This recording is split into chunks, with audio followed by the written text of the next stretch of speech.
Un saludo a nuestros hermanos. Estamos comenzando un capítulo más de nuestro programa Un Instante con las Sagradas Escrituras, que se transmite a través de la radio Pinamar en el 107.9 de la frecuencia modulada, y como siempre en compañía de mi hermano Andrés. ¿Cómo estás, Andrés? Muy bien, pastor, muy contento, avanzando ya. Vamos en el capítulo 26, bastante avanzado. Y bueno, hoy día ya nos toca ver este segmento que se llama, o se titula en algunas Biblias como Jesús ante el concilio. Así es, han transcurrido ya, bueno, los eventos más importantes, entre comillas, de esta semana sumamente agitada del Señor Jesús al entrar en Jerusalén. Y ciertamente ya estamos en las postrimerías de lo que es el ministerio del Señor, y se va a enfrentar a el concilio religioso, político, legal, que constituían el tribunal de los fariseos, y que ciertamente tenía una única intención: era condenar a Jesús de cualquier manera, encontrar la forma de eliminar a Jesús. Y toda la planificación, toda la colusión que hubo entre las distintas personas o los distintos formas de pensamiento. No se olviden que están involucrados los herodianos en todo este proceso, ¿no es cierto? No directamente ahora con los fariseos, pero toda la gente, los saduceos, los fariseos, herodianos, en fin, todas las personas, todo lo que podríamos decir nosotros, los movimientos sociales, estaban ciertamente coludidos en función de sacar del lado a Jesús. Pero este tribunal quiere ir más allá, y lo que va a buscar, ¿no es cierto?, es ciertamente asesinar a Jesús. Y esa es la intencionalidad real de todo esto. Y lo vamos a ver, ¿no es cierto?, a partir del versículo 57 hasta el 68. Dice así, versículo 57. Los que prendieron a Jesús le llevaron al sumo sacerdote Caifás, a donde estaban reunidos los escribas y los ancianos. Mas Pedro le seguía de lejos hasta el patio del sumo sacerdote, y entrando se sentó con los alguaciles para ver el fin. Y los principales sacerdotes y los ancianos y todo el concilio buscaban falso testimonio contra Jesús para entregarle a muerte. Y no lo hallaron, aunque muchos testigos falsos se presentaban, pero al fin vinieron 2 testigos falsos, que dijeron: Este dijo, puedo derribar el templo de Dios y en 3 días reedificarlo. Y levantándose el sumo sacerdote les dijo: ¿No respondes nada? ¿Qué testifican contra ti? Mas Jesús callaba. Entonces el sumo sacerdote le dijo: Te conjuro por el Dios viviente que nos digas si eres tú el Cristo, el Hijo de Dios. Jesús le dijo: Tú lo has dicho, y además os digo que desde ahora veréis al Hijo del Hombre sentado a la diestra del poder de Dios y viniendo en las nubes del cielo. Entonces el sumo sacerdote rasgó sus vestiduras diciendo: Ha blasfemado, ¿qué más necesidad tenemos de testigos? He aquí ahora mismo habéis oído su blasfemia.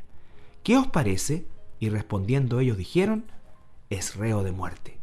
Entonces le escupieron en el rostro y le dieron de puñetazos, y otros le abofeteaban, diciendo: Profetízanos, Cristo, ¿quién es el que te golpeó? Bien, bueno, aquí, como dijimos ya, Jesús se encuentra después de haber sido arrestado. Recuerda usted el pasaje anterior, lo fueron a buscar con palos, en fin, una multitud, con antorcha. Se produjo la escena de Pedro tratando de defenderlo, cortándole la oreja al siervo Malco. Toda esa batahola pasó, ¿no es cierto? Seguramente la procesión del traslado de Jesús a este concilio debe haber sido no exenta de un disturbio mayor, ¿no es cierto? Claro, era un ambiente violento. Violento, claramente violento. Algo que es muy importante tener en cuenta cuando hablamos y escuchamos todo este texto, este trozo de texto, es recordar que dentro del ambiente judío, dentro del ambiente de la cultura judía, por así decir, había un orgullo nacional, sí, por su sistema legal, su sistema de jurisprudencia. todo su sistema legal se basaba en lo que aparece en Deuteronomio 16, 18 al 22, que tiene como título Administración de la Justicia. Fue una orden de Dios allá en los tiempos de Moisés, donde la instrucción fue la siguiente. Dice: jueces y oficiales pondrás en todas tus ciudades que Jehová tu Dios te dará en tus tribus, las cuales juzgarán al pueblo con justo juicio. No fuerzas el derecho, no hagas acepción de persona, ni tomes soborno, porque el soborno ciega los ojos de los sabios y pervierte las palabras de los justos. La justicia seguirás, para que vivas y heredes la tierra que Jehová tu Dios te da. Y después habla un par de cosas más. Dice: no plantarás ningún árbol para Acera, que era esta diosa del área de Canaán, cerca del altar de Jehová tu Dios, que tú te habrás hecho, ni te levantarás estatua, la cual aborrece Jehová tu Dios. ¿Ya?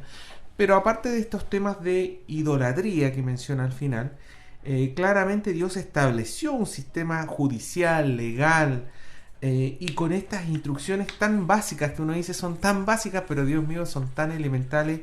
Y todo país, si fuera obediente, estaría pero perfecto, maravilloso. ¿Ah? Sí.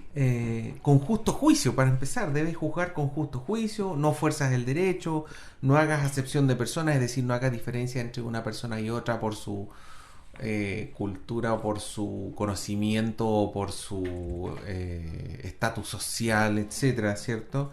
No tomes soborno, ¿cierto? Todo tipo de instrucciones y mandatos. Y sobre esto los judíos habían construido todo un sistema legal. Nosotros sabemos hoy en día que en toda la nación de Israel, cada 120 cabezas de familia, es decir, varones que ya estaban casados con hijos, cada 120 varones que formaban estas cabezas de familia, tenía que haber un consejo o un concilio local y una sinagoga. Y estos consejos o concilios eran conocidos como el Sanedrín, que significa estar sentados juntos. Ellos veían los aspectos civiles, los juicios criminales, lo que se conoce hoy en día como juicios criminales, ¿cierto? Había un número de personas que eran 23 varones los que tenían que tomar las decisiones, un número impar. Y aquellos lugares que tenían menos de 120 cabezas de familia ya no tenían este concilio, sino que había un grupo de 3 a 7 ancianos, que se les llama, personas conocidas, reconocidas por aquel lugar, y quienes tendrían este rol de hacer estos juicios, de gobernar en parte sobre el resto. Pero aparte de eso, siempre tenía que haber un gobernante, un sacerdote principal que era elegido. Un poco más que democracia, esto sería más bien lo que hoy en día se conoce como meritocracia. Personas que habían hecho mérito dentro de sus comunidades, que eran conocidos, que tenían buen renombre. O sea, que ahora está mal usada. Claro, pero era así, digamos. O sea, sí. Esa era más o menos la estructura, y los judíos estaban muy, muy orgullosos de este sistema porque lo consideraban muy justo, digamos. Sí, bueno, también habían, por supuesto, dentro ya del todo esto, estimados y queridos auditores, todo lo que describe Andrés con todo lujo de detalle, ¿no es cierto? Es también para que usted pueda contextualizar la época y no creer como a veces la gente cree que cuando hablamos del tiempo de Jesús o de tiempos antiguos existía casi como una ley del oeste, ¿ya? Claro. Todo lo contrario, había y estamos hablando en el Oriente, y estamos hablando que además Israel estaba bajo una legislación romana súper estructurada, pero los judíos tenían esta situación legal tan desarrollada, ¿no es cierto?, que tal como dice Andrés, les producía un orgullo, porque además ellos eran esclavos del Imperio Romano. Sin embargo, Roma les permitía cosa que no hacía con ningún otro reino o población o nación que ellos conquistaban, les permitían vivir en su sistema legal. Claro, con esta estructura con esta jerárquica, estructura, claro. Es impresionante. Entonces, por lo tanto, estamos hablando de algo que estaba bien conocido por la población. ¿Y por qué es tan importante esto? Porque ciertamente cuando se enjuicia a Jesús, se violan muchísimos de estos mismos principios. Muchísimos de estos mismos y eso principios. Vamos a ir avanzando a medida que vayamos leyendo los versículos. Ahora, eso que había mencionado anteriormente eran los concilios locales, por así decir. Claro. Los concilios de una pequeña ciudad, de un pueblito. Todo lugar que tuviese más de 120 cabezas de familia tenía estos concilios locales, ya con estos 23 ancianos que estarían a cargo de este consejo. Pero la ciudad de Jerusalén, la capital de la nación de Israel, tenía lo que se llamaba el Gran Consejo, o el Gran Sanedrín, que es justamente este cuerpo legal quien va a arrestar a Jesús cerca de la medianoche, a diferencia de estos otros consejos o concilios, el Gran Concilio, el Gran Sanedrín, no constaba de 23 personas, sino de 70. Sí. Y dentro de esos 70 se dice que habían 24 que eran los sacerdotes principales, 24 ancianos y 23 escribas, más el sacerdote principal. Y eso sumaba ya no 70, en realidad 71. O sea, eran 70 más el sacerdote principal, siempre número impar, para que hubiese alguna forma de tener mayorías. Mayorías, exactamente. Claro.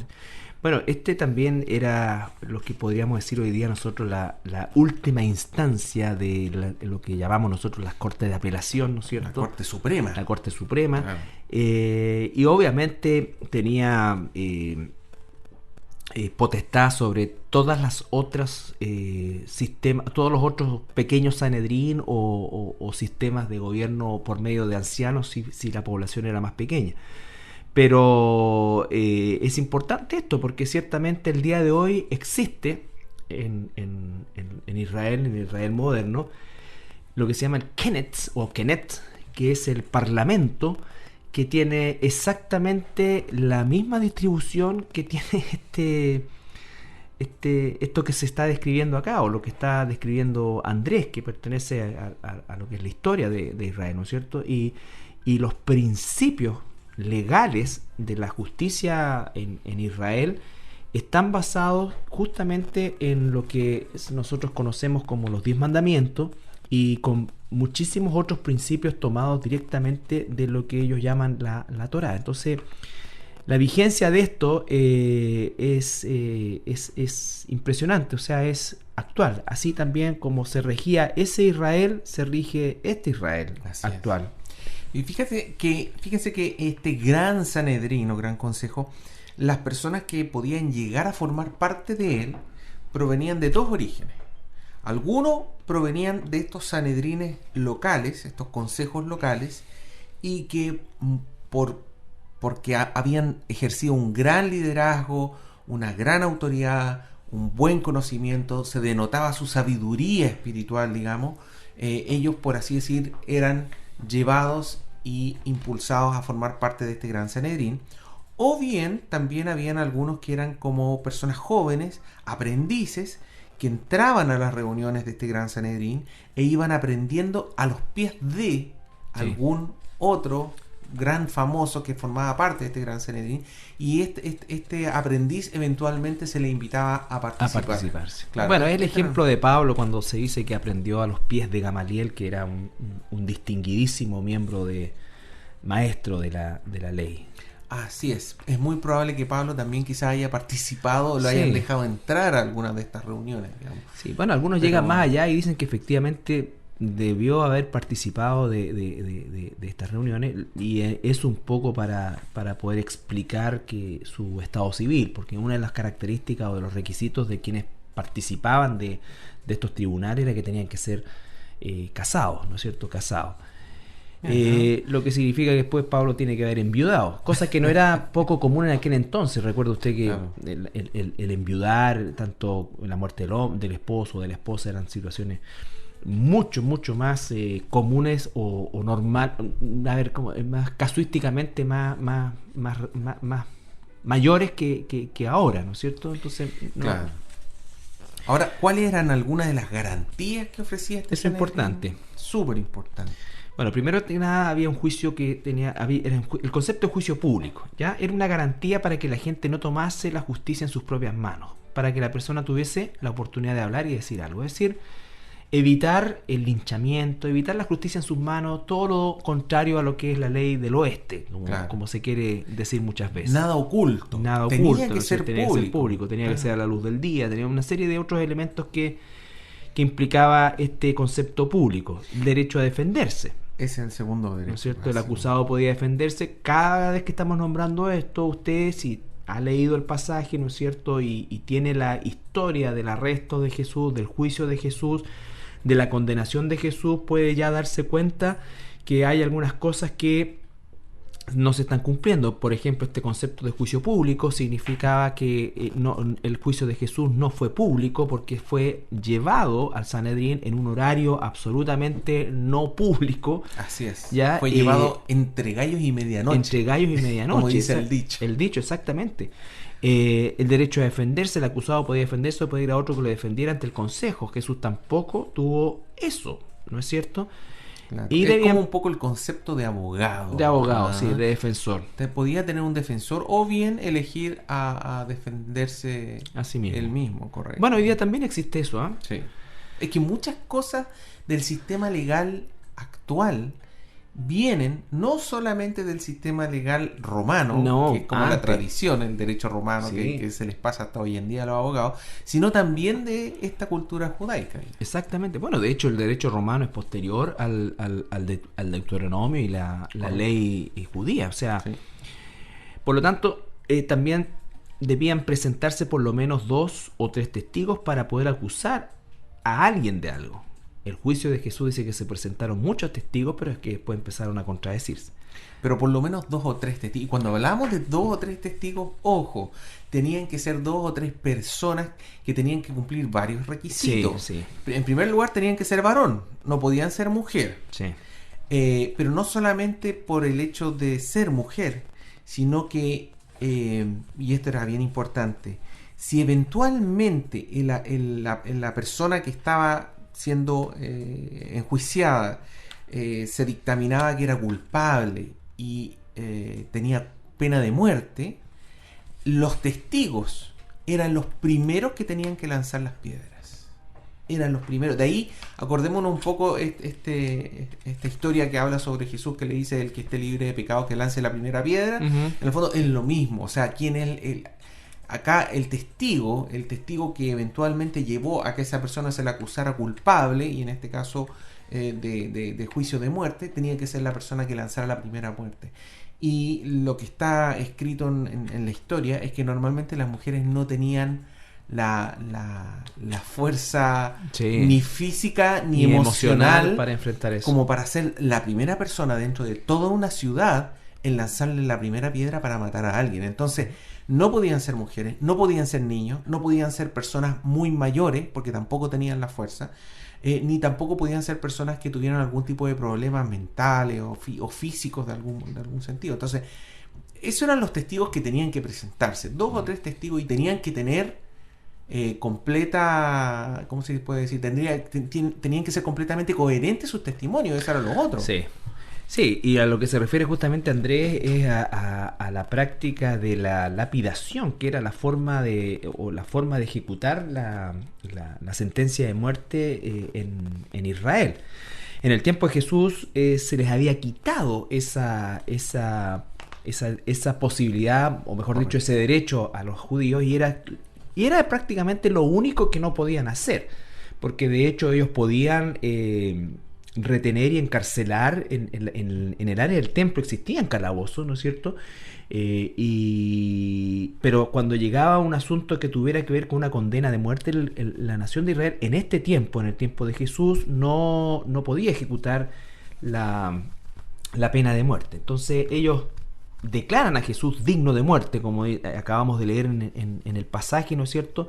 Pero obviamente esa era una declaración, pero no podían ejecutar esa declaración. No tenían la autoridad, para ejecutarla. Correcto. ¿Ya? Otro aspecto importante es que se exigía de que una vez que la persona se veía que tenía culpabilidad, ¿ya?, no se dictaba sentencia, sino que se suspendía, por así decir, el juicio una vez que terminaron los testigos, etcétera, y los jueces debían, en este caso todos los que formaban parte de este gran consejo, tenían que esperar, y recién al tercer día ellos podían dictaminar sentencia, y apenas dictaminaban sentencia se ejecutaba la sentencia.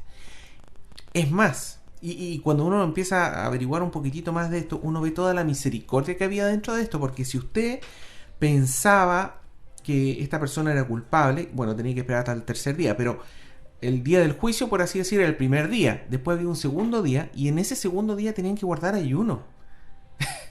Y tenían que dedicarse a orar y a repasar y a estudiar, o sea, era todo enfocado a que la persona le diera vuelta y le diera vuelta, que el juez no lo tomara a la ligera, por así decir. Claro, porque estamos hablando de la vida. Claro, y para que recién al tercer día tomara la decisión de que sí, efectivamente es culpable. Y si es culpable, hay que ejecutar inmediatamente la sentencia, digamos, y esa persona tiene que morir. Pero, ojo. Si el testigo era falso. No. Si este juez en este transcurso de tiempo se arrepentía y cambiaba de opinión, podía hacerlo. Pero solamente podía cambiar de opinión si era de culpable a no culpable. No podía cambiar de opinión al revés. No podía él partir diciendo que no era culpable y después cambiar a culpable. Entonces, es todo dirigido hacia la misericordia, hacia que sea más factible perdonar que culpar, digamos. O sea, los juicios eran terribles en el sentido de que la persona eventualmente moriría, pero se tomaron muchas precauciones para, ojo, tener misericordia y estar muy seguro. De hecho, cuando se llevaba a la persona a morir, tenía que ir caminando la persona culpable con un heraldo delante de ella diciendo: este es Juan Pérez, acusado de tal y tal cosa por la cual va a morir. Los testigos que dieron su testimonio fueron Juan Pérez, da los nombres y apellidos, digamos. Si usted tiene más antecedentes, por favor dígalos ahora y llévelos ante el concilio. Y iban avanzando lentamente y atrás iba un señor a caballo. Y el señor a caballo iba mirando hacia la entrada de donde estaban los jueces.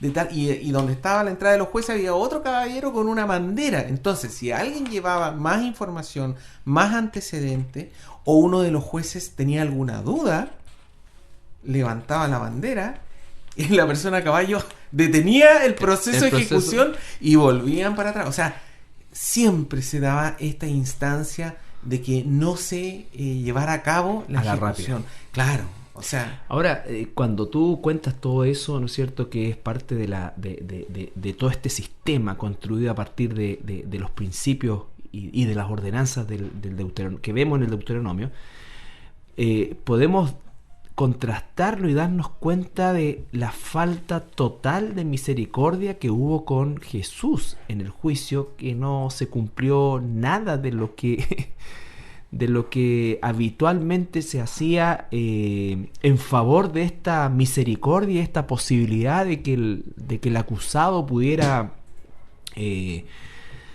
salvar la vida. Aquí no, aquí el propósito era quitar la vida, o sea, estaba torcida no solamente la ley escrita, sino que también el espíritu de la ley, como podríamos decir el día de hoy, que tendía más a la misericordia, pero en este caso el propósito y el deseo era bien claro, era no solamente torcer y violar los mismos principios legales de los cuales estaban tan orgullosos, sino que además imprimirle un espíritu ciertamente de criminalidad, o sea, de asesinar a Jesús. Entonces, vamos a ver si podemos leer Juan, capítulo 18, versículo 12 al 14, porque algo que no menciona Mateo, pero que sí menciona el apóstol Juan, es que antes de lo que estamos leyendo, Jesús fue llevado a la casa de Anás. Juan capítulo 18, versículo 12 al 14. 12 al 14. Aquí está. Entonces la compañía de soldados, el tribuno y los alguaciles de los judíos prendieron a Jesús y le ataron. Y le llevaron primeramente a Anás, porque era suegro de Caifás, que era sumo sacerdote aquel año. Había nepotismo también en aquella época. Además, era Caifás el que había dado el consejo a los judíos de que convenía que un solo hombre muriese por el pueblo. Interesante, porque no solamente nos está diciendo de que primero fueron a donde Anás, sino que además nos está diciendo que Anás fue uno de los que partió con este complot para matar a Jesús. Algo que no se menciona mucho, digamos. Sí. No se menciona mucho. Pero bueno, al llevarlo donde Anás, la intención era de pasar por este primer juicio. Porque acuérdense que estaba todo este sistema de juicios locales y ya apelar a la máxima autoridad que sería este gran concilio, gran consejo, gran Sanedrín. Sí. Entonces aquí la idea es ir pasando por etapas, pero acuérdense todo esto rapidito durante la noche. Sí, hay una cosa que sería bueno también agregar, ya que hemos dedicado gran tiempo a explicarle a nuestros auditores el esquema de la legalidad en la cual Jesús fue juzgado y condenado, que hay otro elemento que es muy importante, que los juicios en Jerusalén no eran habituales. Los juicios en Jerusalén eran situaciones puntuales y normalmente correspondían a instancias apelatorias. ¿Ya? En rigor, Jesús debió haber sido juzgado en Nazaret, porque Jesús no era residente de Jerusalén. Jesús estaba ahí por la Pascua. Entonces era una persona, diríamos nosotros, un turista o un peregrino en este caso, y la causa de Jesús fue tratada en Jerusalén, y uno, por lo menos los autores que nombran de las violaciones de este sistema legislativo, aparte de todo lo que hemos observado, ¿no es cierto?, era el hecho de que la jurisdicción, que por cierto la tenía Jerusalén porque era la mayor, pero fue algo como que lo prendieron y lo juzgaron acá. Hoy día, ¿no es cierto?, hablaríamos en términos generales que debía haber sido extraditado, por así decir, a Nazaret, ¿no es cierto? Cuando un delito, entre comillas, o alguien es acusado, es juzgado, normalmente se circunscribe al área donde ellos estaban, y en la rigurosidad del tema que ellos tenían, ¿no es cierto?, legislativo, debe haber sido así. Pero volvemos al punto, ¿no es cierto?, y sabemos perfectamente que todo esto tenía un único propósito, que era ciertamente que Jesús muriera. Ya ahí nos está diciendo que Anás y Caifás eran parte de este complot, fueron los orquestadores de esto, y por cierto, por su estatura de autoridad no hubo probablemente ningún tipo de oposición a lo que ellos estaban llevando adelante. Podríamos leer Juan capítulo 18, versículo 19, porque ahí nos va a decir un poco qué es lo que pasó en la casa de Anás. Juan capítulo 18, versículo 19. Y el sumo sacerdote preguntó a Jesús acerca de sus discípulos y de su doctrina. Y Jesús le respondió: yo públicamente he hablado al mundo, siempre he enseñado en la sinagoga y en el templo, donde se reúnen todos los judíos, y nada he hablado en lo oculto. ¿Por qué me preguntas a mí? Pregunta a los que han oído que les haya yo hablado. He aquí, ellos saben lo que yo he dicho. Cuando hubo dicho esto, uno de los alguaciles que estaba allí le dio una bofetada diciendo: ¿así respondes al sumo sacerdote? Jesús le respondió: si he hablado mal, testifica en qué está mal, y si bien, ¿por qué me golpeas? Anás entonces le envió atado a Caifás, el sumo sacerdote. Increíble, porque en el fondo está todo mal. Acá Anás, en vez de escuchar la evidencia, porque ese era su rol, así como el del concilio, el gran concilio, su rol era escuchar los descargos, cuál era la evidencia, cuáles eran los testigos, y ahí tomar la decisión. Y aquí le pregunta al imputado. Claro, el juez, entre comillas, que que es este anciano que ahí aparece como sumo sacerdote, pero que en realidad había dejado de ser sumo sacerdote como 20 años antes de este momento, digamos, pero que todavía como estaba vivo, se le daba mucha honra. Le hace la pregunta directamente, o sea, lo está tratando de que él se autoinculpe. De hecho, eso legalmente en la cultura judía estaba prohibido. Una persona no podía echarse la culpa a sí mismo sin haber testigos. Pero él lo que le está pidiendo es que hable. A ver, dime, ¿cuál es tu doctrina? ¿Qué sé yo? A ver si te puedo pillar en eso, digamos. Y Jesús le responde, pero como es Jesús, digamos. O sea, le responde, no hay nada que hacer. Yo no he dicho nada oculto, he hablado públicamente. Dime tú cuáles son las evidencias. Y pregúntale a quienes escucharon. Claro, ¿por qué me preguntas a mí? O sea, justamente, o sea, dice, oye, el sistema legal es este, ¿por qué no lo respeta? Y como nadie podía, en el fondo lo dijo en tan ridículo. Fíjate tú fíjate tú la reacción, es golpearlo. O sea, pero es que es típico eso. Sí, cuando no hay nada que hacer, pucha, ocupo la fuerza. Lo golpea y lo manda de vuelta o sea, no lo manda de vuelta, lo manda a Caifás y lo manda al gran concilio. En el fondo es como si él lo hubiese encontrado culpable, pero no se dijo nada. Exactamente. Y dijo, ya, como es culpable, lo mandamos al tiro, como si él estuviera apelando al gran concilio. Exactamente. Qué buena el desarrollo de todo esto, porque en verdad nos da un contexto tan importante de todo lo que... O sea, que Jesús cumplió todo, incluso citó, por decirlo tácitamente, el sistema legal de preguntarle a los testigos, y vemos la frustración que se produce, como decías tú, ¿no es cierto?, al no tener ningún tipo de argumento para contrarrestar, y todo lo que significa este juicio sucio desde su comienzo, y por lo tanto la injusticia es lo que va a primar en todo este proceso, pero también sabiendo que nuestro Señor justamente recibió no solamente nuestros pecados, sino que toda la injusticia, y a veces nosotros consignamos el sufrimiento de Jesús en la cruz, pero el sufrimiento de Jesús comienza, si podríamos pensarlo nosotros, desde su arresto en adelante, donde se violan todos sus derechos como judío.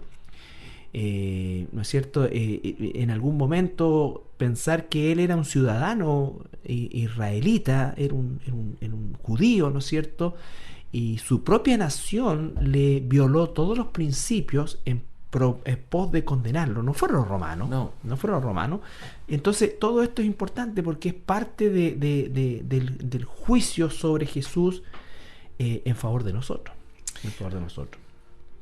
Bueno, sí, perdón. Versículo 58 dice: Mas Pedro le seguía de lejos hasta el patio del sumo sacerdote, y entrando se sentó con los alguaciles para ver el fin. Ese es como un versículo aparte, en realidad. Sí, como un paréntesis. Yo creo que lo vamos a dejar para otro capítulo, porque en otro capítulo vamos a hablar más de Pedro y hay más cosas con lo que ocurren con Pedro. Pero es interesante que insertan este capítulo para decirnos, por si acaso, Pedro le seguía, digamos, y entró a la casa de Caifás. ¿Ya? Sí. Vamos a ir a una pausa musical y regresamos. Bien, estamos de regreso y estamos analizando, enriqueciendo en realidad, tras la investigación de Andrés, de todo lo que significa o significaba este sistema legal, ¿no es cierto?, en el cual Jesús debía ser, entre comillas, juzgado, pero vemos que todos sus derechos, ¿no es cierto?, todas sus garantías como ciudadano fueron completamente pasadas por alto, torcidas, porque había un solo propósito, que era ciertamente llevarlo a morir. Sí, como que ya estaba dictada la sentencia. Estaba dictada la sentencia. Solo buscaban la excusa para poder llevarlo, ¿no? Exactamente. Es tan increíble esto cuando leíamos antes de la pausa el Evangelio de Juan, que nos entrega detalles muy, muy importantes acerca de todo este proceso, de que estos fariseos le hacen preguntas, y es muy probable que el mismo Anás hubiese sido testigo de lo que Jesús predicaba, porque predicó muchas veces también en el templo y en las inmediaciones del templo, y permanentemente tenía contacto también con estos religiosos. Pero sin embargo lo que estaba buscando era, como decía Andrés, el que se inculpara a fin de facilitar, por decirlo de alguna manera, todo este proceso.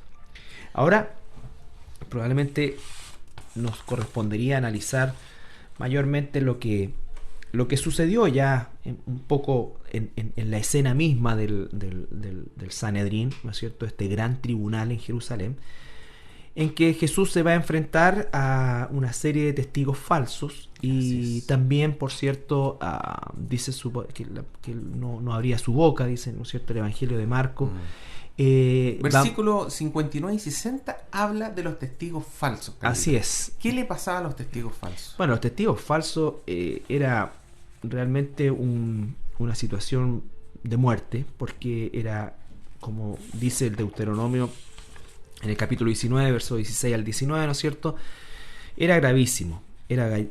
Cualquiera que entregase un testimonio falso era castigado con el mismo castigo que estaba dispuesto para el acusado, ¿no es cierto? Entonces, un poco,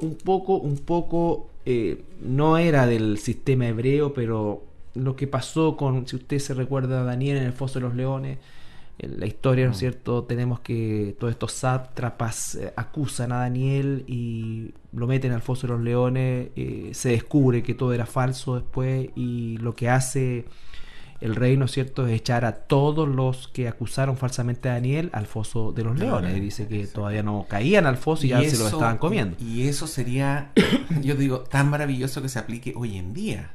O sea, ¿cuántas causas deben haber en las cortes donde tenemos testigos falsos? Gente que por rabia, por odio, acusa a alguien de alguna otra cosa, ¿te fijas? Y le hace pasar las penurias del infierno con todo el sistema judicial, los gastos, etcétera, y siendo todo falso. Y en cambio aquí lo que está diciendo, lo que está planteando... Bueno, por eso también, perdón que interrumpa, ¿sí? Era tan no sé cómo llamar la palabra, pero tan esto de que hasta el último, ¿no es cierto?, se le daba esto, y después este heraldo que llamaba, que esto, porque obviamente si se descubría que estos hombres habían hecho un testimonio falso, se daban los nombres de los testigos. Exactamente, se daban los nombres de los testigos, sí. Eso yo lo conozco, yo estuve con él no estaba ahí, por ejemplo, podría alguien decir. Sí, contraargumentar. Claro. Entonces, además, en estos juicios, y especialmente en el gran consejo, había un grupo de personas que se sentaban solamente para verificar de que las cosas se hiciesen como corresponden. Porque uno se puede preguntar, bueno, ¿y para qué vieron esto que no calzaban los testimonios de estos testigos falsos? O sea, pudieron haber seguido para adelante, ¿no? No, habían personas ahí sentadas y ellos tenían que darle el visto bueno, por así decir, de que las cosas se hicieron como correspondían, o más o menos como correspondían. Claro. Entonces, ahí viene ya el versículo 60, la mitad del 60, que dice, pero al fin vinieron dos testigos falsos que dijeron, ¿cierto?, y hablan de Jesús así, este dijo, puedo derribar el templo de Dios y en 3 días reedificarlo. Y levantándose el sumo sacerdote le dijo, ¿no respondes nada? ¿Qué testifican estos contra ti? Más Jesús callaba. Entonces, aquí viene otra parte, digamos, donde finalmente vienen dos testigos que son más o menos coherentes, pero tampoco son tan coherentes, porque si uno compara lo que dice Mateo y lo que dice Marcos, es lo que dice un testigo y lo que dice el otro, y tampoco calzan. Pero nuevamente se desespera aquí Caifás, así como Anás quedó exasperado con Jesús, se exasperó, digamos, y dijo, ya, aquí no puedo hacer nada, porque a lo más tengo dos testigos que dicen que esta persona dijo. Yo no puedo mandar a alguien a morir por ese testimonio. Entonces ya finalmente se levanta y algo nuevamente ilegal, versículo 64, se levanta o sea, versículos 63 y 64, se levanta el sumo sacerdote y le dice, te conjuro por el Dios viviente que nos digas si eres tú el Cristo, el Hijo de Dios. Claro, eso es interesante, porque esto fue lo más ilegal de todo lo ilegal que se hizo. Que el sumo sacerdote, que era como garante ecuanimidad, que no podía tomar parte ni con la fiscalía ni con la defensoría, Claro. para hablar en términos modernos, sino que tenía... Él es como si el juez se bajara y le dijera, ya pudí, ¿eres tú culpable? Claro, ¿Sí lo o no? está interrogando. Claro, O sea, eso no es no, absolutamente ilegal. él tenía que evaluar la evidencia. Pero aquí él está generando evidencia al preguntarle a Jesús. Claro. Y Jesús le dijo... Perdón, tú lo has dicho. Tú lo has dicho. Y además os digo... Y acá, si esta expresión tú lo has dicho era irritante, lo que viene a continuación es absolutamente desconcertante y desata una ira, pero que no podríamos nosotros imaginarla dentro de un tribunal. Y además os digo que desde ahora veréis al Hijo del Hombre sentado a la diestra del poder de Dios y viniendo en las nubes del cielo. Me imagino eso. Aquí el sumo sacerdote dice que rasgó vestiduras y ha dicho: Abel blasfemado. ¿Qué más necesidad tenemos de testigos? Si ya sí, no había forma de inculpar a Jesús a través de testigos, he aquí ahora mismo habéis oído su blasfemia. ¿Qué os parece? Y respondieron ellos, dijeron: es digno reo de muerte. De muerte. Es reo de muerte, sí. Entonces Jesús, y eso es algo importante que muchas veces se recalca en evangelísticos, Carlito, Jesús no murió por decir bonitas palabras. Exacto. O por su enseñanza. No, Él murió por su identidad. Por su identidad, por decir que Él era el Hijo de Dios y que Él estaba sentado a la diestra del Padre y que Él iba a venir en las nubes. Él se autoproclamó el Cristo, el Mesías. Sí. Entonces, ese es el motivo. Y por eso murió Jesús. Entonces, que la gente diga, ¿no?, que era un gran filósofo, que era un gran pensador, va totalmente en contra de la vida y muerte de Jesús. Exactamente, porque, bueno, toda la batahola que se produce, ¿no es cierto? Yo quisiera quizás traerlo a un poco a la imagen de lo que pudiera ser un tribunal actual, ¿no es cierto? Como decía Andrés, existían estas personas que eran una suerte de comisarios que tenían que verificar los testimonios, ¿no es cierto? Y estar de alguna manera supervisando que todo se desarrollara dentro del marco de la legalidad. Pero también existían los alguaciles que de alguna forma tenían que resguardar el orden del tribunal, ¿no es cierto? Y obviamente al guardar el orden también implicaba la protección, entre comillas, del acusado, y para que se pudiera iniciar todo este proceso de traslado, en fin, lo que fuera a desarrollarse. Pero es tal la batahola que se produce, la desesperación por condenar a Jesús. En el versículo 66, el sumo sacerdote, que ya ilegalmente había asumido un rol de fiscal, ahora pregunta a la multitud, que no era la que tenía que decidir, porque el concepto de que fuera un juicio abierto implicaba el hecho de una transparencia, pero no era la multitud la que tomaba la decisión. Estaban estos jueces, ¿no es cierto? Estaba este tribunal que finalmente tendría que deliberar a lo menos 24 horas después, ¿no es cierto?, para poder emitir un veredicto. Sin embargo, este hombre lleva la decisión al agente, quienes pudieran estar ahí, y entonces la gente grita: es reo de muerte, y aquellos que estaban puestos como alguaciles para guardar el orden del tribunal, y no solamente no guardan el orden del tribunal, sino que se hacen parte de la turba y comienzan a golpear a Jesús, ¿no es cierto? Es decir, a darle un castigo, sí, puñetazos y lo abofeteaban. Claro, entonces realmente es dantesca probablemente la escena de todo lo que se violó, ¿no es cierto?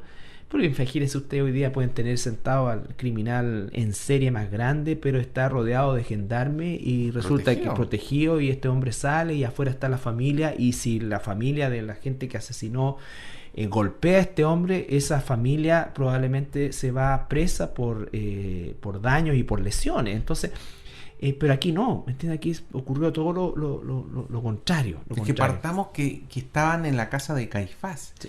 Y no debieran estar en la casa de Caifás. Había una casa que era la casa del juicio, y eso estaba dentro de las edificaciones del área del templo. Del área del templo. Sí, exactamente. Entonces, otra ley rota. Exponer al acusado, digamos, a que lo mate la turba. Exactamente. Bueno, vamos a ir a nuestra segunda pausa musical y regresamos. Bien, vamos a leer la última parte ¿no es cierto? Ya que nos dice que claro, que en el fondo cuando dice le escupieron en el rostro, le dieron de puñetazos y otros le abofeteaban diciendo profetízanos, Cristo, ¿quién es el que te golpeó? Uno queda como con una mala sensación de repente, Carlitos, de que cómo Dios permitió que todo esto ocurriera, digamos. Pero un poco parecido a lo que aparece en Génesis 50. José, perdón, no Josué. Claro, Génesis 50, versículos 19 y el 20, uno tiene que entender un poquitito el contexto de lo que ocurrió. Sí, bueno, Génesis 50, 19 al 20 es la historia de José y si no la sabe es muy muy recomendable que la lea, pero principalmente y en pocos términos implica este hijo de Jacob que fue vendido por sus hermanos por distintas razones, pero después del tiempo José es el segundo de Egipto y sus hermanos llegan a buscar alimento por la hambruna que había, y sus hermanos pensaron ciertamente que cuando José supiera o se descubrieron delante de él que iba a tomar venganza. Sin embargo, las palabras de José son maravillosas. Dice: y le respondió José: no temáis, ¿acaso estoy yo en lugar de Dios? Vosotros pensasteis mal contra mí, mas Dios lo encaminó a bien, para hacer lo que vemos hoy, para mantener en vida a mucho pueblo. La muerte de Jesús tenía un propósito, la historia de Jesús tenía un propósito, y ciertamente, al igual que José, la gente que estaba en ese lugar, que de alguna manera amaba a Jesús o quería a Jesús como sus discípulos, a excepción de Judas, por cierto, pensaron que lo que había sucedido era el fin. Pero la verdad es que Dios te encaminó a bien, y el sacrificio de Jesús es lo que nos abre la puerta a la salvación. Es el sacrificio que era absolutamente necesario para terminar con la maldición del pecado y el Señor poder ejecutar su misericordia habiendo satisfecho su justicia. Así es que, bueno, le damos gracias por la sintonía, y en verdad esta temática es bastante más profunda de la que probablemente lo hemos tratado, y la próxima semana vamos a enfocarnos principalmente también dentro de este mismo contexto de la escena del juicio de Jesús, la situación con Pedro. Este Pedro que de alguna manera seguía a Jesús, pero no se involucraba. ¿Ya? Queremos darle gracias una vez más por su sintonía y, ¿no es cierto?, rogar al Señor para que aquellas almas que el Señor llame por medio de su palabra respondan positivamente al toque del Espíritu Santo y puedan realmente alcanzar salvación y vida eterna. Amén. Amén. Amén. Que el Señor les bendiga. Muchas bendiciones.